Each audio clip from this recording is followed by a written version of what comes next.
Housewife, and I also believe an appearance on CSI into Mad Men as your very first recurring role on a series.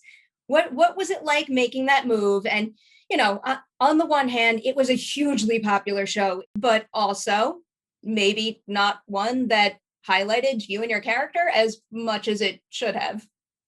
Yeah, I think I came in season 4, and the thing with that, okay, I was a recurring. That did happen. I was really excited, but I never knew I was a recurring because they never told me you're a recurring. It was literally for the entire time I was there. I would say it was like 3 years, one episode at a time. They never said, hey, this season you'll be in 5 episodes. So I could be like, yes, okay, this is great. It was always, we're checking your availability for tomorrow.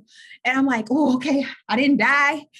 They didn't fire me or kick me out of the office. So I always felt like I was holding my breath with that show because they never actually were like, hey, this is the future we have for you, etc. So it was always an inch at a time and never knowing if the door was going to close that moment. So as I think back on the experience, I'm so grateful for it. I learned a lot on that show. I loved watching Jon Hamm and Christina Hendricks as it was a very special piece and the time period and all of that. So they were wonderful to work with and to watch. But personally, I just always felt like I was on eggshells and like, I just never knew, you know what I mean?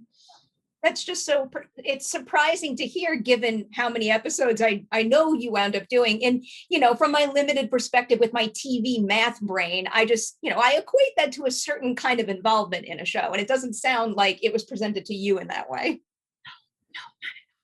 But Dawn was a very special character, and she, was the first African-American to integrate that office. And so I knew that was special because I, watched the show, saw what that meant. But yeah, it was an interesting journey, but it was wonderful to work with the actors and everybody over there.